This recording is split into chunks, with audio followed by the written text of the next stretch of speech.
Hey, it's Joy. Welcome back to INKtoberfest. I can't believe it's day 20 already. Today I'm going to show some tips and tricks for blending ink onto chip off the block cardstock, which translates to the Maker Forte Kraft cardstock. Now this is about 110 or 100 pound cardstock. It's very good quality. I absolutely love this and would recommend it.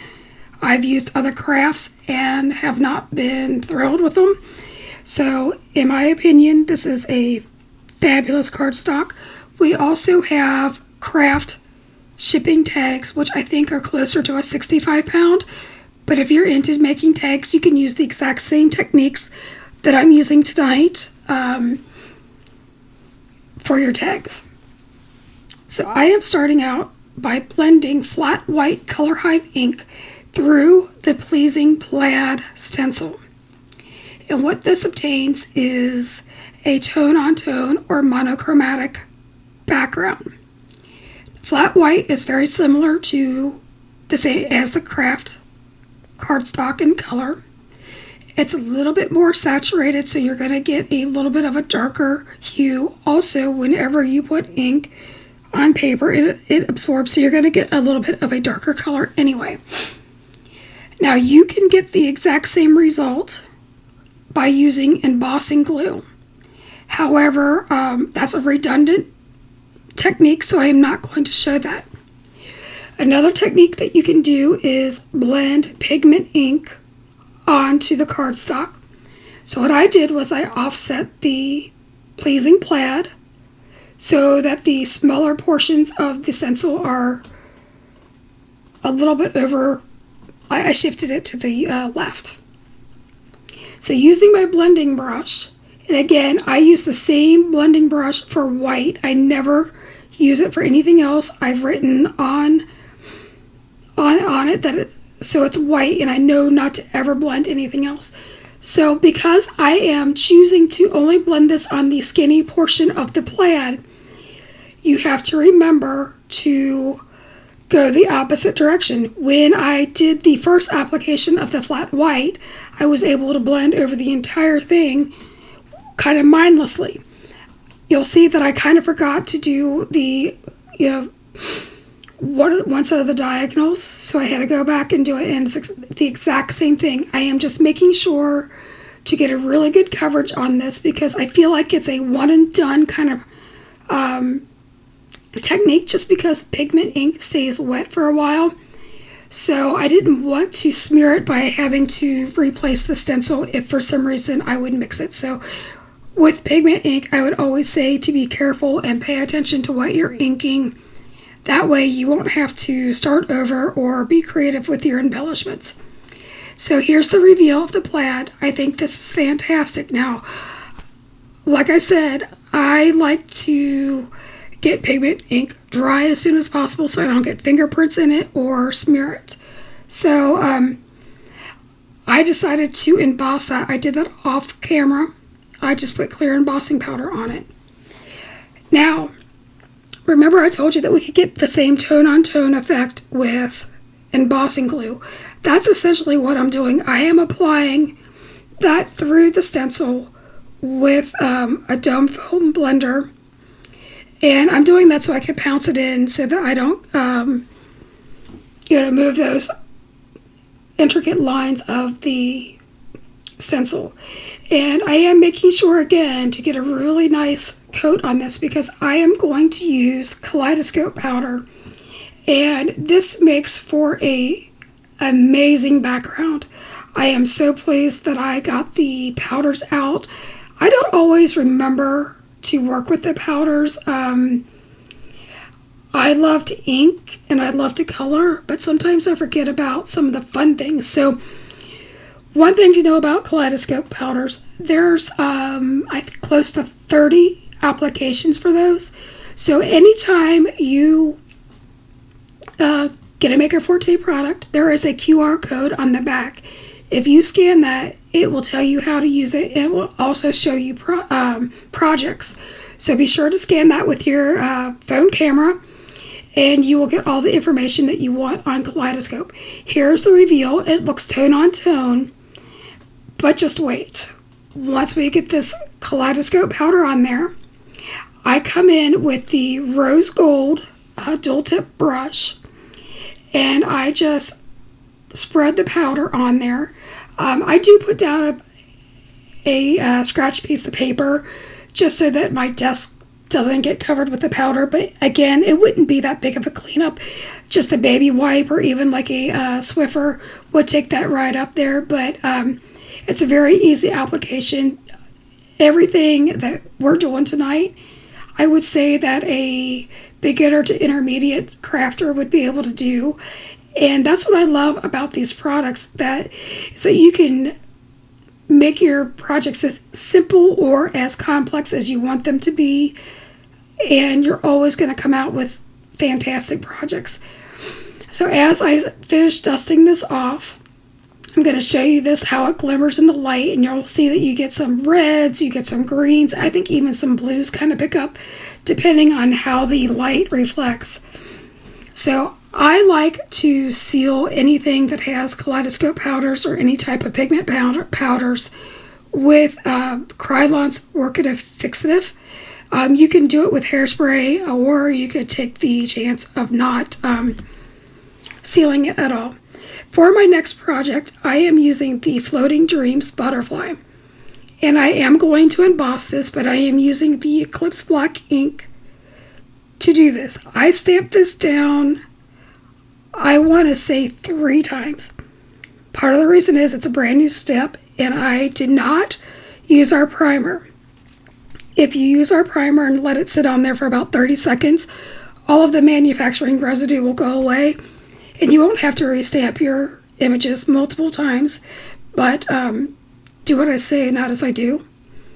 So I do use my ink smushing tool so that I get really good impressions, and thankfully I'm using the Misty. I don't even know what we did before Misty or other stamp positioning tools. Stamping with our with acrylic blocks seem archaic to me at this point. I don't know.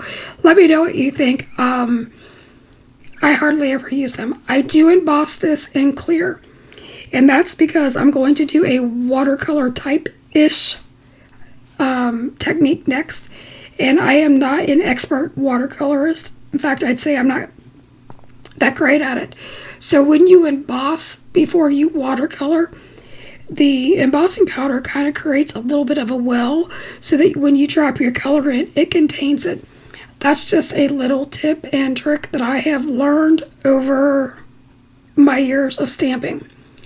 I do come in with the Believe sentiment, and I have that hanging down as like the little swirly curlicue that you always see with butterflies, and I think it's a really cute way to do a sentiment. I am using my Snow Flurries ReInker, and you see that I'm putting down 1 drop. That is all you need. I am using an aqua brush pen that's filled with water, and I put down a little bit of water so that I can liquefy the ink a little bit more, because pigment inks are a little bit thick. However, off camera, I'm dabbing that point off onto a cloth so that way it's just damp. You don't want it wet because you don't want this to run. And what I'm doing is I am painting in the areas that were brown from the Kraft cardstock, and I'm getting a really cool effect. I do this a lot with colored pencils. I think there's nothing cooler than black and white on this chip off the block cardstock. So if you don't have the ReInkers, you can definitely try this with a colored pencil. I mean, I have polychromos and I Prisma, but even if you had a Crayola colored pencil, it would work. So give it a try. Now on this right side, I am dotting this in with a very, very dry brush. Again, I don't want this to be wet and have it bloom and go outside of the lines, but I am dotting this into the flowers, and when this dries, it comes out amazing. And I usually don't say that about my cards. I just truly love this technique, and I think anything you do with it is special. You don't see it very often, even though it's super easy. So please give it a try.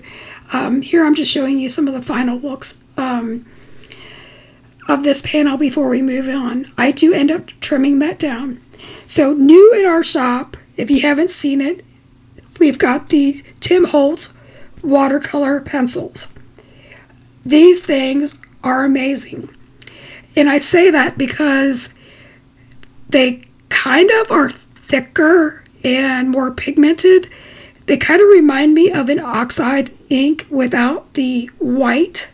They're just thicker. I don't know how to explain it. So we're going to use those for a couple of cards. I stamped the Rustic Pumpkin Patch stamp.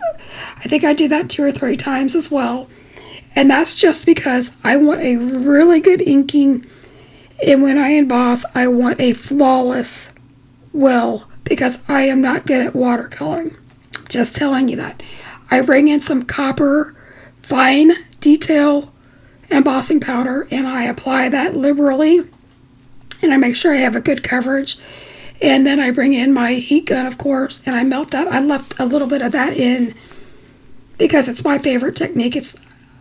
You would think after all these years I would be done watching embossing powder, but it never gets old. I do heat it from the front and the back to keep any warping down, because we are going to use water on this panel more so than we did the first technique. So you want to make sure that you have as little warping as whatnot. I am showing you that I've got all 3 sets of the watercolor. If you're not sure about them, you absolutely could just get the first one. When I sharpen them into one of the containers, the alcohol inks that you can make a palette with, and then I add a couple drops of water, and you can actually make a watercolor palette. So here's more than one way to use these pencils. So I start with the first pumpkin, and I go in with a darker red, and then I go in with, I believe that's a wild honey, or is it, no, it's a rusty hinge. I can't think of the names. Anyhow, I just scribble those on. I have no skills when it comes to this. I am just scribbling. And then I'm using my aqua brush pen, and I am using a very damp brush, and I am just moving that color. Now, with any time that I color, I always blend my dark into my light. If you use too much water, you're going to completely lose that lighter color. So I would say work on the darkest shade, let it dry just for a second, because like I said, you're using a very dry, almost damp brush. You don't want any excess water. And then you blend up into that lighter color, or I should say that differently. You should blend the lighter color down into the darker color, and you're going to have a really awesome blend if you do that. And again, just take your time and make sure you kind of blot off your aqua brush tip so that it stays damp, not wet. I can't emphasize that enough. Now, anytime that you watercolor, it is important to let your item dry before you come back in and do anything else. So you're going to see that I am coming in with, I think it's a squeezed lemonade and maybe a peeled paint. I honestly, I didn't pay attention to the pencils. I just grabbed colors, and I think even Tim Holtz, when he did his live talking about these, he literally dumped all of his crayons in one little bin, and he just grabs them. So I am sorry that I don't have the exact colors, but I'm here to teach you the technique, not the colors. I would hope that you would love this, and that you would attempt to do it yourself and see what blends the best for you. But you can always go with a yellow and a green, because they're next to each other on the color wheel, and they blend well. And again, I am now blending the yellow. So I did opposite what I did on the first one, because I found that if you blend the light one into the darkest color, you won't have as many blooms, and you'll get more of a gradient of color. Now for this pumpkin, I do know that I am using Tattered Rose. I take that back. Yeah, Tattered Rose and Crackling Campfire, and I think that might have actually been the Wild Honey. So I am putting 3 or 4 colors in, and again, I'm starting with my lightest color at the top of the pumpkin.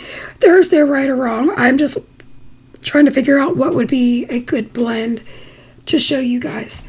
So then I come in with the darkest color, and I am just blending that along the bottom of all parts of the pumpkin.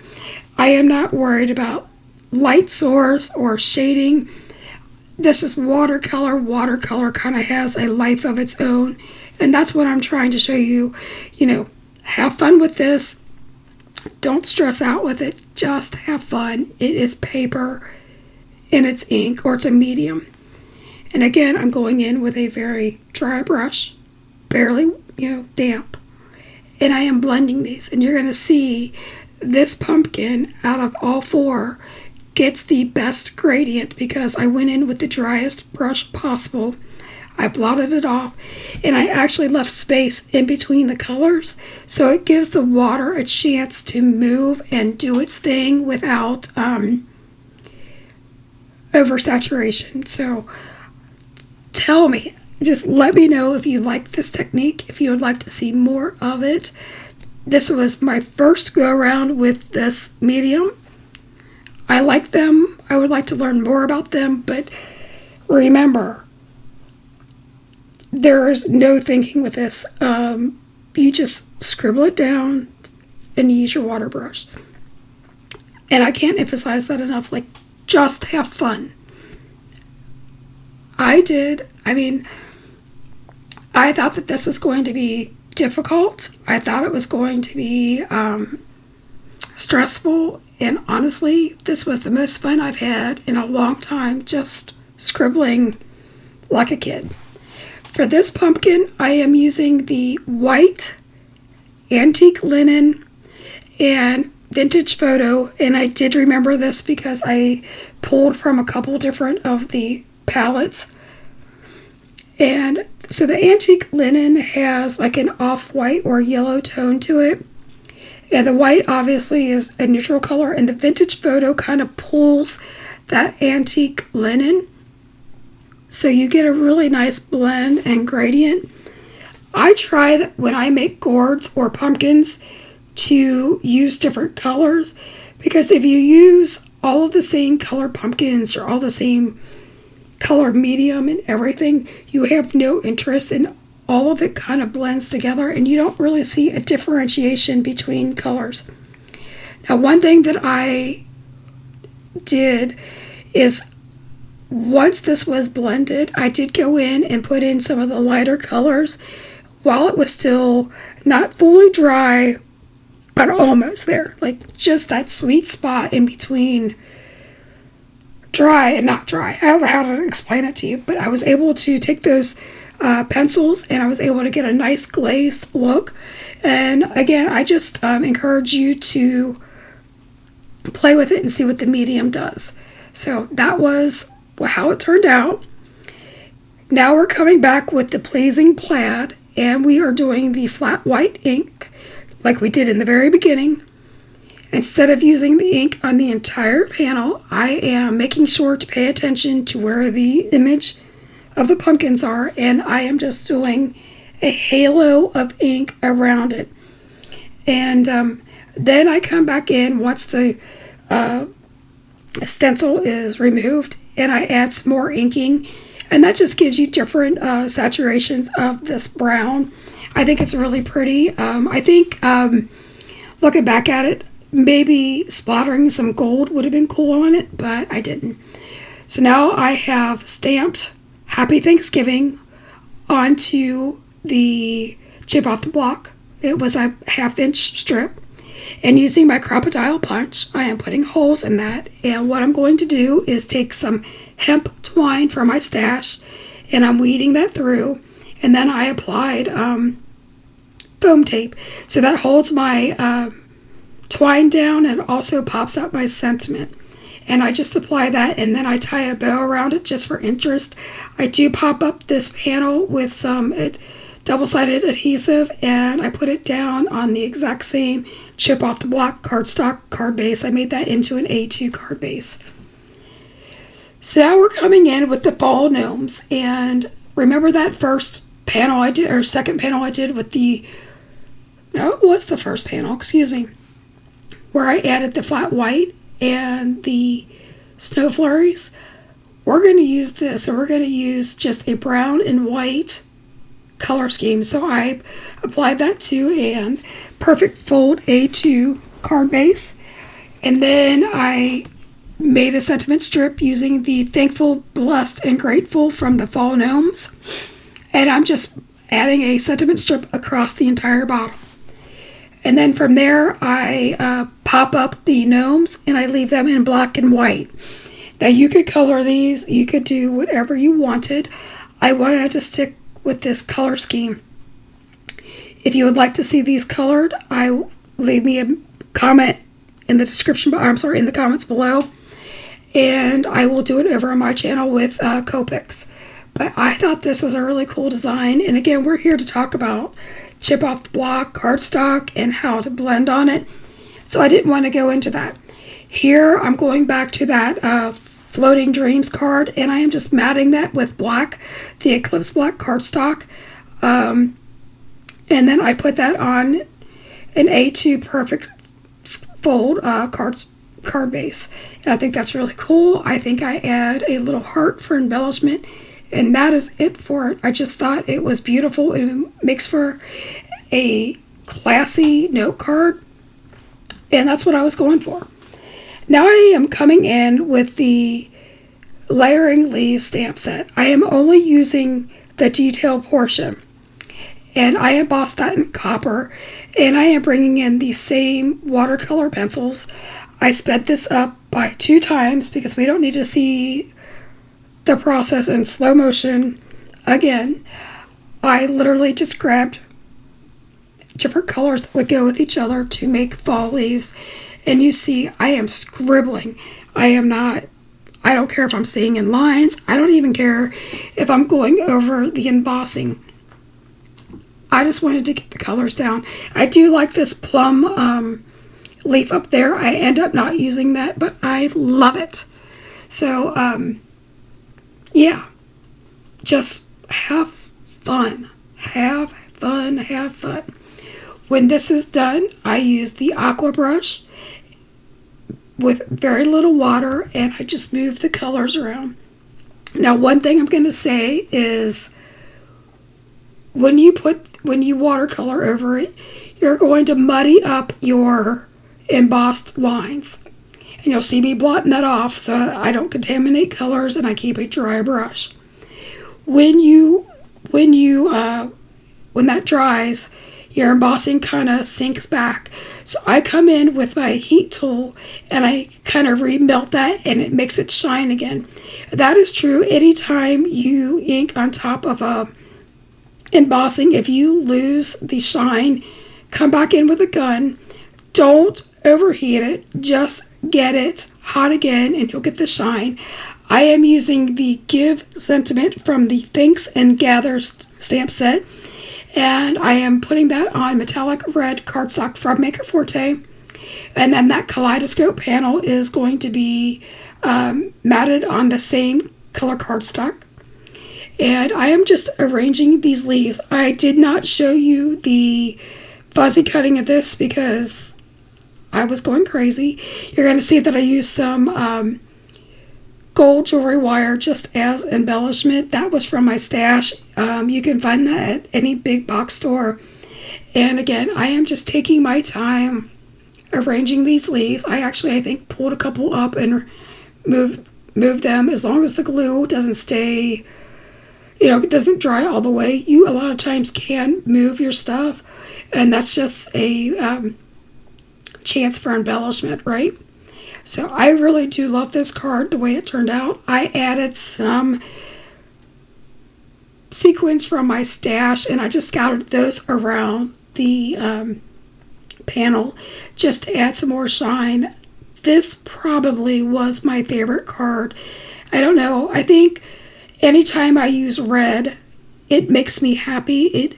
I always try to put a pop of red on my cards because it makes them seen more when like in photographs, and it catches people's attention. So that's my little tip and trick, is to add pops of red to your cards. So I hope that you enjoyed this. I know that I did. I have enjoyed being with you guys in the premiere chats. I've enjoyed watching the other artists, and I truly hope that you'll stick around for the rest of Inktober. If you are looking for other inspiration, you can go back at least another 4 years and watch previous Inktober videos. Thanks for hanging out with me. I'll see you next time. Bye-bye. Take care.